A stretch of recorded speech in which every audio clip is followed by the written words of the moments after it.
I thought we practiced Bohemian Rhapsody. Oh my gosh. That was awesome. I'm loud, so I don't use the microphone, so I apologize. Thanks everybody for coming. And Jason, thank you very much for having us. It's been a long time since I've gotten up, probably about 3 or 4 years since I've gotten and talked to a crowd, so thank you very much. So I'm not talking to just these two in the front.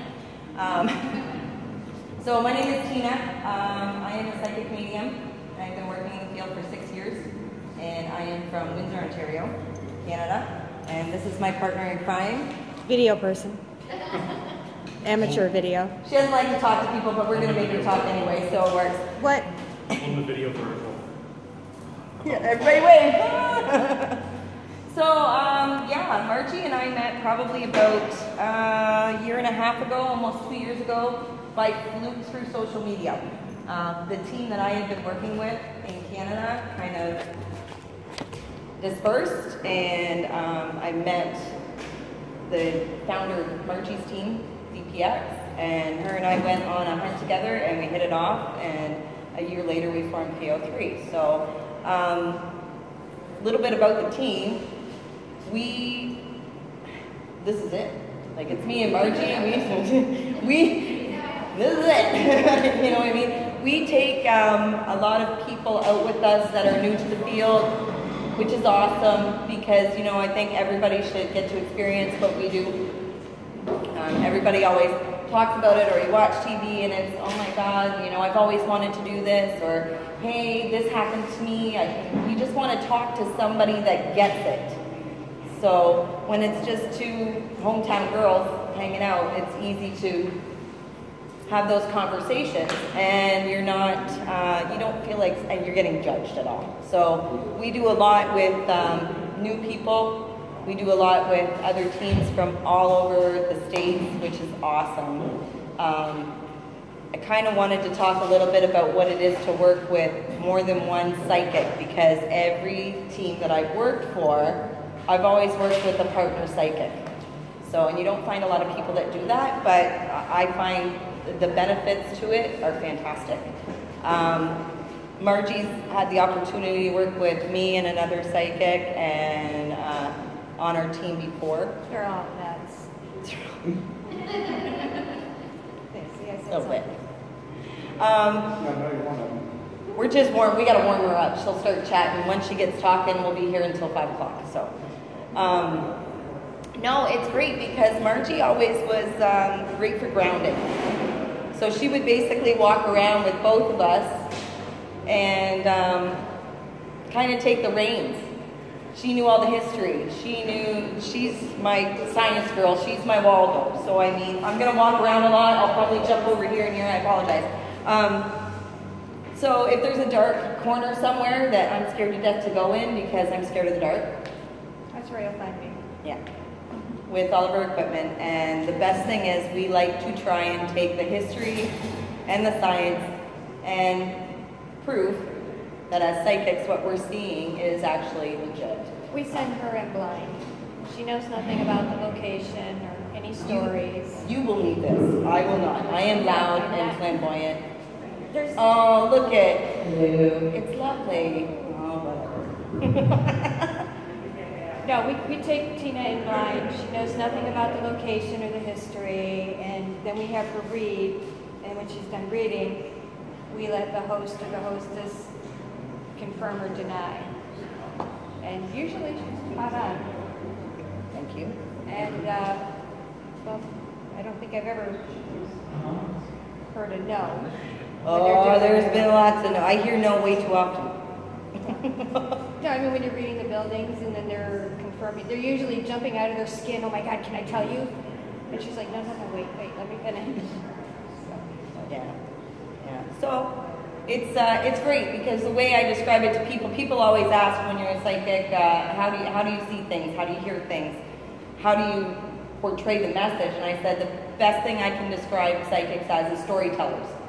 Because realistically, we know what we see here, we know what we hear. We don't know if it's legit until afterwards. I always tell people, if I could plug a projector into my head and show you what I'm seeing, that would be fantastic. but I can't. So I've got to describe it to the best of my ability, like a storyteller. Projector. We could try. It might smoke though. You've seen what goes on in my head. You don't want to see what's adjacent. True story. It'll be 50 screens. So much point. Either that or a carnival of madness.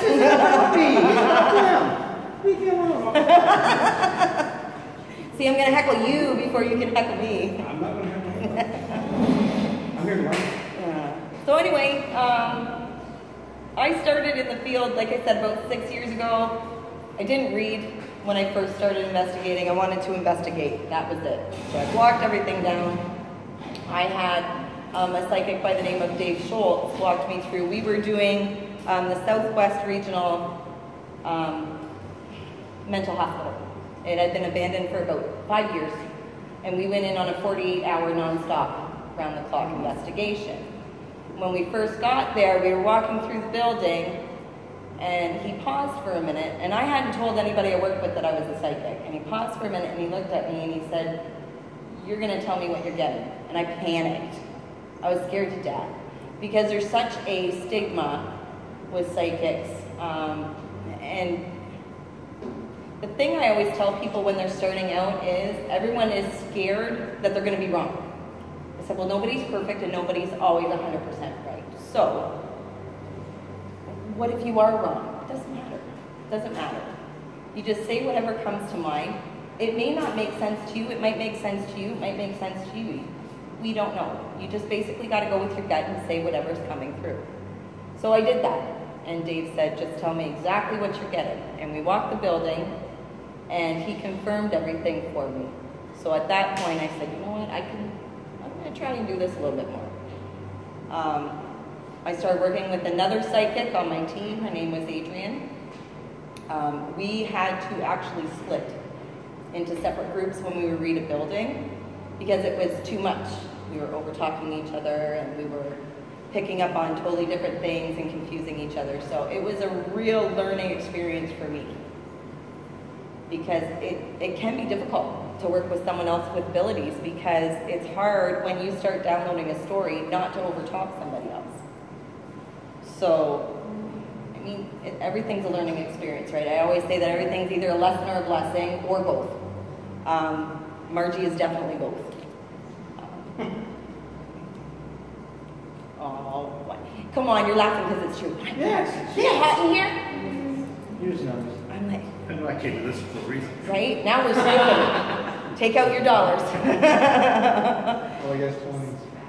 That'll work. So, I got a question. Yes, sir. When you first realized that you had the abilities, what was it like? I mean, like, how old were you? Do you remember that vividly? Yeah, The first you know, time spirit came to you, you were actually able to... I didn't hear anything. The first time I saw anything, I was 9. So I was laying in bed, and I saw a white figure walk past the door of my bedroom, and I called out to my mom, and the figure walked this way, and then my mother walked this way. So it was kind of a moment. Wasn't quite sure what was going on. I got into some energy work. I was having a lot of dream visits. That's how everything started. I didn't really start working with it until I was about 35, when I started doing investigations. So it's one of those things, either, I mean, you can develop over time, or you're born with it, one way or the other. I was born with it, but I didn't really fully develop it until I was about 35. So, and it's all depending on who you work with too, right? Like, I mean, you got to be comfortable with who you work with. Psychics I worked with in the past, I always felt like I wasn't up to their level.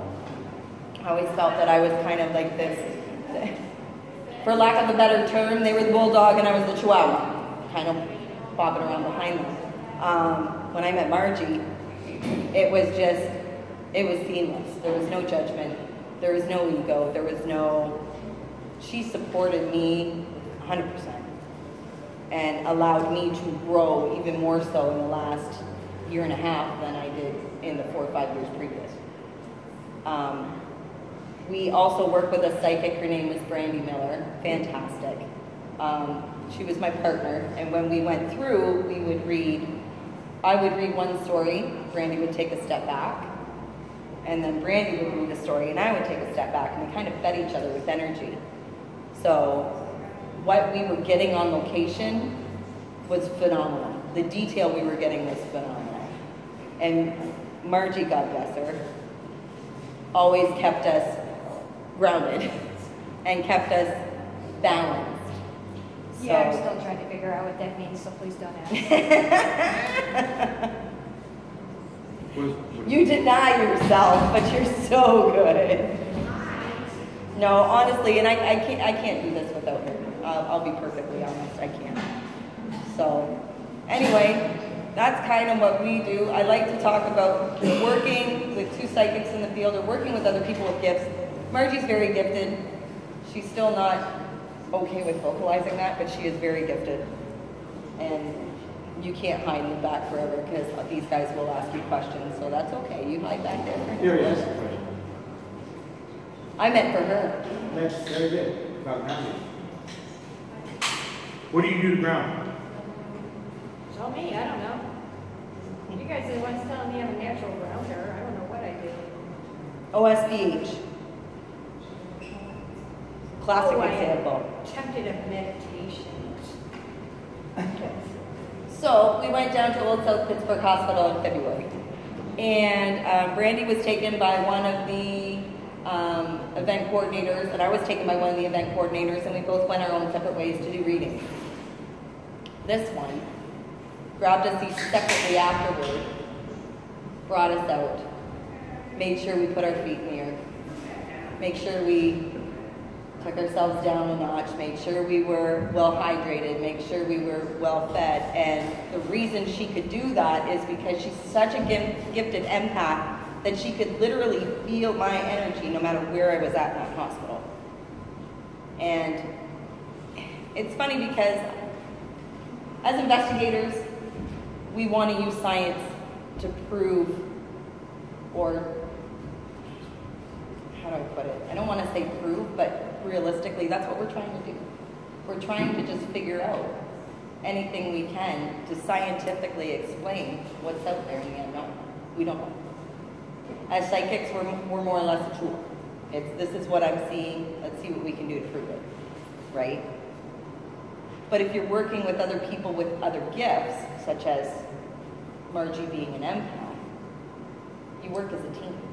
And you can use both of us now as a tool, not just, our K2s or our recorders to grab our EVPs. And if I can go in and say, for example, we were with you guys at 101, and it was, you could hear either myself or Brandy say, we heard someone say no, and there was an EVP directly after that to correspond with what we heard. That's what we're looking for.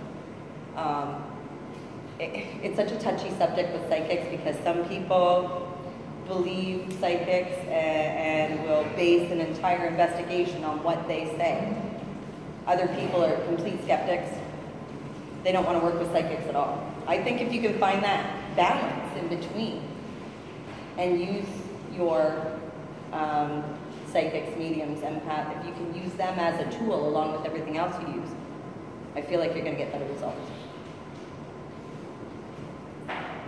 Anybody wants to jump in with any questions or anything, please do, because I will jump on the fly. Or I will talk for 5 hours, I don't care. And talk myself in circles, I'll be honest. I'll just keep going round and round. I'll start telling stories. And so, anyway, I think one of my favorite investigations with Margie was we were at the old Licking County Jail in Ohio. Was one of the first times we worked together. And she basically followed me with a camera. And every room we went into that Brandy and I were together, Brandy would read one room, I would read the next room. And we went back and forth, back and forth, back and forth. And the look on your face when you saw the two of us working together. That's pretty incredible. Yeah, it was a great night. It was a great night. Like Margie said, we had the historian, and we had a very good friend of ours, Jeff Fent, who also did a lot of history on the building.